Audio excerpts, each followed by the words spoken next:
আসসালামু আলাইকুম। আশা করি আলহামদুলিল্লাহ ভালো আছেন। আলহামদুলিল্লাহ আমরাও ভালো আছি। আজকে আবার প্রতিদিনের মতো নতুন আরেকটা ভিডিও নিয়ে হাজির হলাম। দেখতেছেন এখানে অনেকগুলো চিকেন। এটা চিকেনের পোটলা।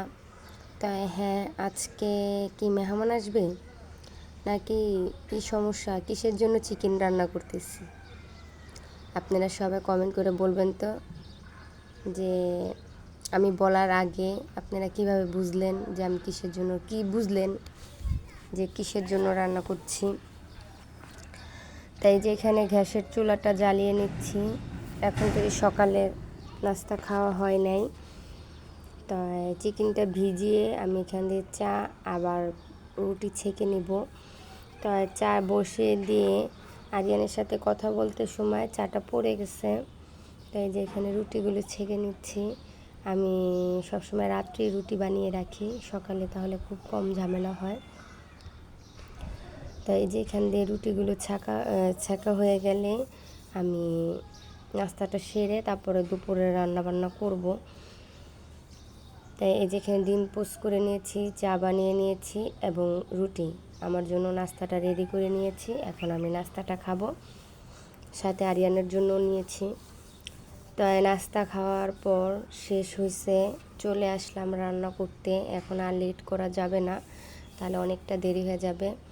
তো আমি একটা নতুন কড়াই নামিয়ে নিয়েছি। নতুন বলতে অনেক দিন আগে ব্যবহার করতাম, পরে মাঝখান দিয়ে উঠিয়ে রাখা হয়েছিল, এখন আবার ব্যবহার করার জন্য নামিয়ে নিয়েছি। এটা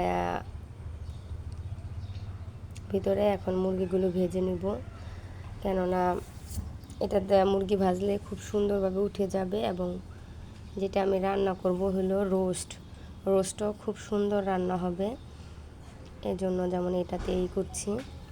তো রোস্টগুলো আমি আগে ভেজে নিই। এখানে 2টা মুরগি আমি নিয়েছি, আজকে রোস্ট রান্না করব। তাই পেঁয়াজ বাটা দিয়ে দেওয়া হয়েছে রোস্টগুলো ভাজার পর। আর এই যে এই রোস্টের মশলাটা দিয়ে আমি রান্না করব রোস্ট। তো এখানে সব কিছু দেওয়ার পর একটু টমেটোর সস দিয়ে দিলাম, আর এখন শুধু একটু দই দিব। তো আগে চিকেনগুলো দিয়ে দিব, চিকেনগুলো দিয়ে একটু ভালো করে কষিয়ে তারপর আমি টক দইটা দিব। দেওয়ার পর একটু টক দই দিয়ে আমি একটু পানি দিয়ে দিলাম, আর একটু কষানোর পর পুরোপুরি একটু পানি দিয়ে দেব, জানি ঝোলটা একটু মাখা মাখা ঝোলই রাখবো। এই জন্য যেহেতু শুধু রোস্ট আর পোলাও রান্নাটা করব আর সাথে কাবাব ভাজবো। তো এই যে ঘনটা মোটামুটি ভালোই হয়েছে, এটাই রাখবো, কেন বাচ্চারা না হলে খেতে পারবে না বা আমরা নিজেরাও খেতে পারবো না।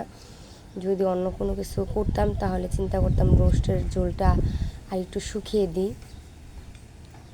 তো এই যে কাবাবগুলো আমার ভাজা হয়ে গেছে। তো এখন তো প্রায় রান্নাবান্না শেষের দিকে, এখন শুধু পোলাওটা বসাবো। যেটা বলতে নিয়েছিলাম ভিডিও শুরুর আগে, এই যে এখানে কালিজিরা পোলাওর চাল নিয়েছি। তো আজকে আমার ছোট ছেলের জন্মদিন, সেই উপলক্ষ করে রান্না করছি, কোনো মেহমান আসবে না। কেন ছোট ছেলে বলতেছে যে আজকে ও কেক কাটবে, তো চিন্তা করলাম যেহেতু কেক কাটবে সাথে একটু পোলাও রান্না করে দিই। তো পোলাও রান্না তো করলাম। তো ভিডিওটা যদি ভালো লেগে থাকে অবশ্যই লাইক কমেন্ট শেয়ার করতে ভুলে যাবেন না। খাওয়া দাওয়া করার জন্য বসে পড়েছি। যারা ইউটিউব থেকে দেখবেন তারা ইউটিউব থেকে লাইক কমেন্ট শেয়ার করবেন, আর যারা ফেসবুক থেকে দেখবেন তারা ফেসবুক থেকে করবেন। আর সবাই ভালো থাকবেন, সুস্থ থাকবেন। আল্লাহ হাফেজ।